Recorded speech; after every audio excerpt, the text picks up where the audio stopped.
समझ नहीं है। अरे कहाँ जाएगी ये बेचारी? कहाँ जाएगी? इतनी चिंता है तो पूरे परिवार का गांव निकाला कर देते हैं। बेचारे पूरे बसे बसाए परिवार को गांव छोड़ना पड़ता है। चाहे जो हो, अगर बेटियों को कंट्रोल नहीं कर सकते तो गांव में रहने का कोई मतलब नहीं है। यहाँ औरतों को दब कर रहना होगा। कोई भी अपने हिसाब से कुछ नहीं कर सकता, सब ईश्वर की मर्जी से ही होगा। तभी गांव का एक आदमी दौड़ा दौड़ा आता है। सरपंच साहब, जमींदार साहब, वो कालिया है ना, उसकी बेटी पढ़ने के लिए शहर जा रही है। अच्छा, ये कब हो गया? और कालिया की हिम्मत कैसे हो गई ऐसा करने की? लेकर आओ उसे और उसकी बेटी को। बस फिर क्या था, हाजिर हो जाते हैं कालिया और उसकी बेटी सरपंच के सामने। और कालिया, ये क्या सुनने में आ रहा है? बेटी को इंजीनियर बना रहा है तू?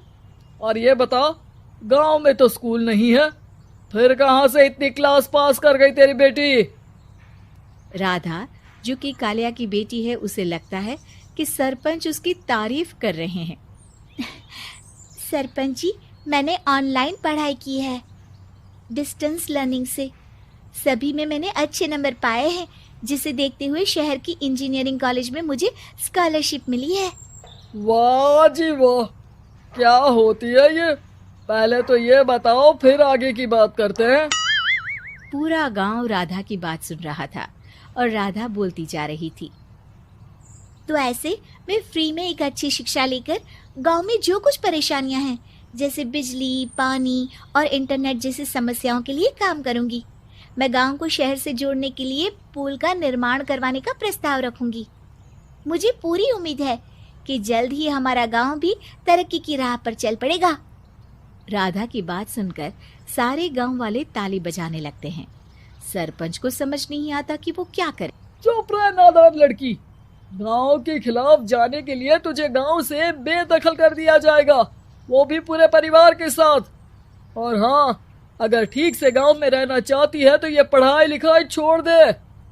हम तेरे लिए गांव का कोई होनहार लड़का देखेंगे। तभी गांव का एक आदमी बोल पड़ता है।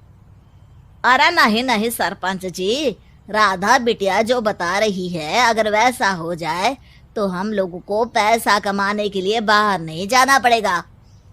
हाँ जी, और ना ही कोसों दूर पानी के लिए भटकना पड़ेगा। हमारे बच्चे भी अच्छी पढ़ाई कर सकेंगे और आगे बढ़ेंगे, ना कि हमारी तरह खेती करते बैठेंगे। क्यों गांव वालों, राधा बिटिया का साथ देना चाहिए ना। सरपंच देखता है कि गांव राधा के साथ है तो वो चुप हो जाता है। वो घर आकर अपने सलाहकार से बात करता है, जो बहुत ही चालाक किस्म का इंसान होता है। अरे सरपंच साहब, आपको बहुत ही होशियारी से काम लेना पड़ेगा। एक बार गांव तरक्की कर गया, यहाँ के बालक पढ़ लिए तो कोई ना पूछेगा आपको। और फिर ये जो बेटा और बेटी है ना आपके, इनको भी आम लोगों की तरह ही जीवन जीना होगा। हाँ, लेकिन करे तो क्या करे? वो ना आप मुझ पर छोड़ दीजिए, बस मैं जैसा बोलूं करते जाइए। अगले रोज सुबह जब गांव वाले सोकर उठते हैं तो राधा के घर के बाहर और साथ ही वो लोग जिन्होंने राधा का सपोर्ट किया था, उनके घर के आगे लाल रंग से कल आऊंगी लिखा होता है। कल आऊंगी, यह क्या होता है? अरे यह तो खून से लिखा है, लगता है कोई भूत प्रेत या चुड़ैल का साया है। चलो सरपंच जी के पास चलते हैं। सभी सरपंच के पास जाकर उसे सारी बात बताते हैं। और ये तो बड़ी मुश्किल की बात है। चलो, मैं एक बाबा को जानता हूँ, उन्हें बुला लेता हूँ। सरपंच बाबा को लेकर गांव के घर के बाहर जाता है। ओहो, तो ये वो चुड़ैल है जो उन लोगों को निशाना बनाते हैं जो गांव को बदलने का सपना देखते हैं। वो गांव को ऐसे ही संपन्न देखना चाहती है। वो नहीं चाहती कि कोई बाहरी यहाँ का कायाकल्प करे, क्या तुम लोगों में से किसी ने गांव को बदलने की सोच रखी है? तभी राधा की माँ रोते रोते आती है। मेरी राधा घर से गायब हो गई है। अरे कोई तो बचाओ, मेरी बच्ची कहाँ गई?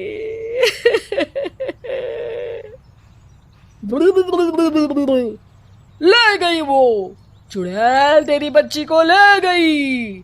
अब वो उसे श्रापित करके छोड़ेगी, उस पर चुड़ैल का साया हो जाएगा।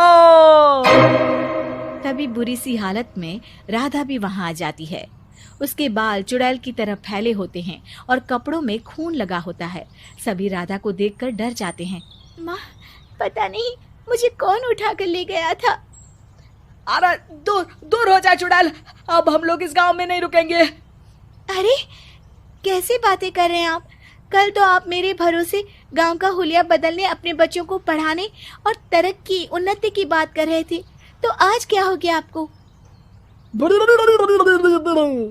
ये फिर तुम लोगों को बहकाएगी। ये चुड़ैल गांव में आ चुकी है, ऐसे ही ये तुम्हारे घर के बच्चों को भी ले जाएगी। गांव वाले राधा को गांव से बाहर निकाल देते हैं। उसके माँ बाप रोते रहते हैं, लेकिन गांव वाले नहीं मानते। मैं भी अपनी बहन के साथ गांव के बाहर रहूंगा, लेकिन वो पढ़ाई नहीं छोड़ेगी।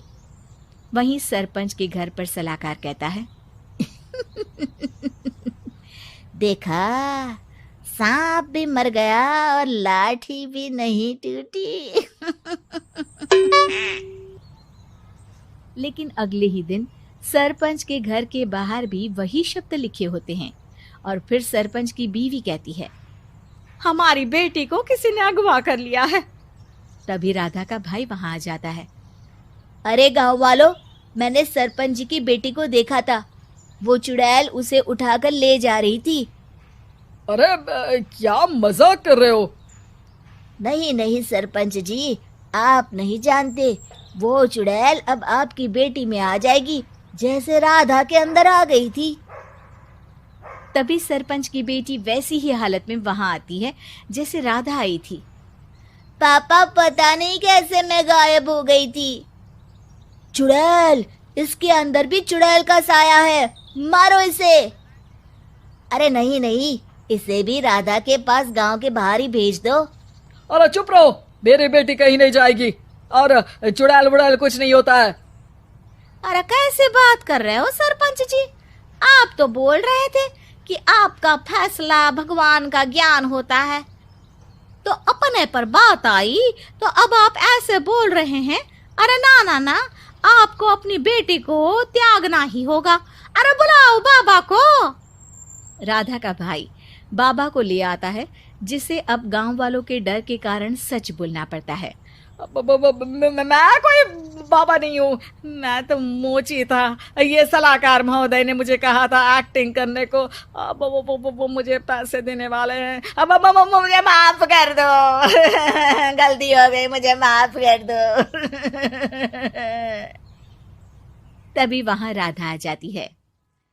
देखा सरपंच जी, जब गांव के बच्चे साक्षर होंगे तो आप जैसे लोगों की चालाकी नहीं चलेगी।